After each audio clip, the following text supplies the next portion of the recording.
Hi, and welcome to Domain 1 of MicroSolutions' Manufacturer's Guide to CMMC 2.0. Our first domain is access control.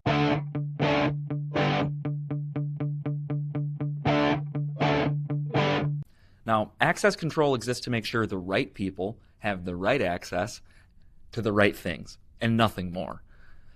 That's the entire idea, so let's break the phrase down. The right people? In manufacturing environments, that's never just employees. It's operators, engineers, supervisors, IT staff, and contractors, vendors, temporary people. It's even the people who are here last year and the people that won't be here next month. Now, the right access, not full access, not carte blanche admin access just in case. Access that matches what someone actually needs to do their job on the shop floor, in the office, or remotely. Nothing more. And the right things: systems, machines, design files, ERP, email, file shares, anything that supports production planning or customer delivery. Access control exists because manufacturing depends on continuity, predictable processes, known outcomes, and controlled change. When access is unclear, everything downstream becomes unstable. So this domain isn't about locking things down. It's about making sure access supports how your business actually runs, without introducing any chaos. Let's clarify what this domain actually governs. Access control is about who can access systems, data, and resources, and under what conditions. That includes who gets access when they join, how access changes when roles change, and how access is removed when it's no longer appropriate. That's it. What this domain is not about is just as important. It's not about turning your environment into a locked vault or distrusting your employees or creating some friction that slows down production or even implementing every possible security feature. We're not there yet. It's also not about perfection.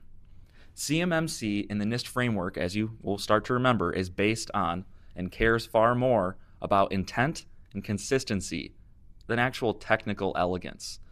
If your access decisions are intentional, documented, and repeatable, you're aligned with the spirit of this domain. Remember, evidence is key. If access decisions are ad hoc, tribal knowledge-based, or dependent on one person's memory, that's where your risk is going to start to creep in. Access control isn't enforcement first, it's clarity first.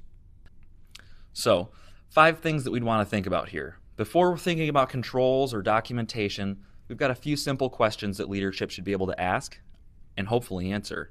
No scoring yet, no judgment, just some awareness for you. So first, do we know who has access to our critical systems right now? You should be able to answer that in a way that can be shown, reviewed, and explained. Second, is access tied to roles or to individuals? In other words, when someone changes jobs, does access change automatically, or does that start to accumulate over time? Third, who owns access decisions? Is it IT? Is it operations, HR, a manager, or is it just totally unclear and handled differently depending on every situation? Fourth, what happens when someone leaves or no longer needs the access? Do you have a defined process in place, or does access removal depend on someone remembering to just ask? And fifth, can we explain our access approach calmly to an outside party, not defensively, not with a bunch of excuses, but with confidence and evidence? Those questions shouldn't require a lot of technical answers. They require organizational honesty. Now let's talk a bit about the assessments. In a practical sense, assessors are not looking for a perfect system. They're looking for evidence of the control. And evidence simply means, can you show that what you say you do is actually happening? That might include a few things. So written procedures that explain how access is granted and removed, some examples of user access reviews, records showing access was removed when someone left your organization, screenshots or reports that explain your explanation. What helps organizations pass isn't sophistication, it's consistency.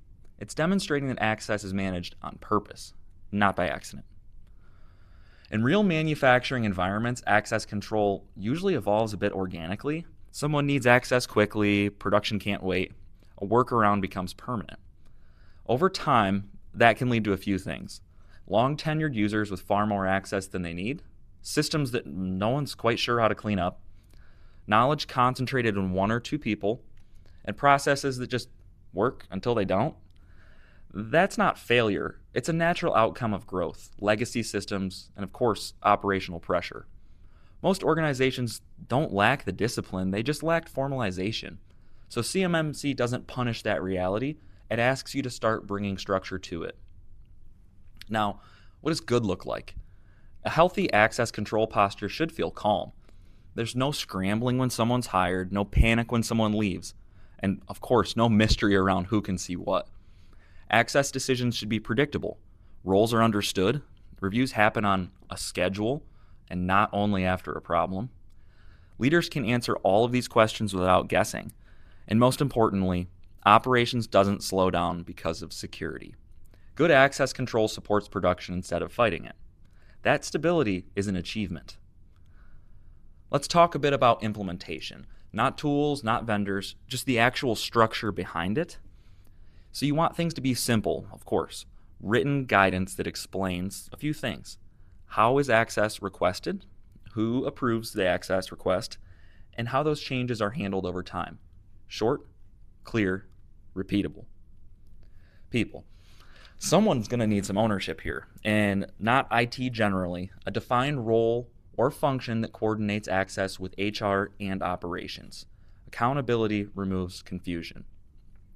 From a tech standpoint, whatever systems you use should support individual user accounts, role-based access where possible, and the ability to review who has access. We don't want people just hopping from device to device, all sharing the same login. There's no way to tell who has done what at that point. So nothing really exotic required there, but from an evidence standpoint, we're going to want to keep what naturally occurs. So think approval records, change logs, periodic reviews. You're not going to create the evidence for the auditors, you're just documenting what actually happened. Now, we're covering a lot really fast here, so we always want to pitch over to our ebook. Access control is just one of 14 domains in our ebook. Each domain supports the others, of course. So if you've got the ebook, it's going to accompany all of this series and how the pieces fit together step by step, just sort of like these videos. That way your organization can build a coherent program instead of isolated controls. So that's available for free alongside this series. If you haven't already gotten it, go ahead and click the link below. Let's go over a few final takeaways before we wrap this guy up. Access control is manageable. It doesn't require paranoia, and it certainly doesn't require perfection. And it's not going to require stopping the business to implement it. It just requires a little bit of understanding. Once you start to make access intentional, everything else down the line will become easier to stabilize. And remember, as always, clarity comes first, implementation follows. And predictability, especially in manufacturing, is the real win. That's the goal of this domain. And as always, if any of this has raised questions or concerns, we're always a click or a call away. Thank you.